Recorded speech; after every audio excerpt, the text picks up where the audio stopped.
اگر قصد خرید خودروی مدل بالا دارید یا ماشینی دارید که گارانتی داره، حتما این ویدیو رو تا انتها ببینید.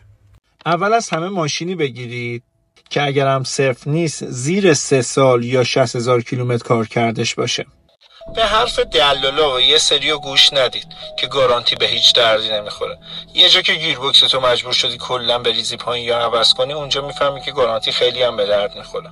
حالا چرا میگم ماشین با گارانتی خریداری کنید؟ ببینید ما هممون چه ایران خودرو چه سایپا همه این ماشینا میدونیم که یه سری ایرادات دارن. یکی گیربکسشه، یکی سیستم برقشه و هزار تا ایراد دیگه. وقتی که ماشینت گارانتی داره، اغلب وقتی میبری نمایندگی اون قطعه رو برات عوض میکنن. شما حتما وقتی که میخواید ماشینتون رو مراجعه کنید به نمایندگی حتما نوبت بگیرید.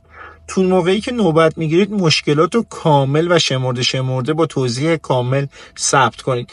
یه ویدیو گذاشته بودم که یه خورده صبور باشید قبل از اینکه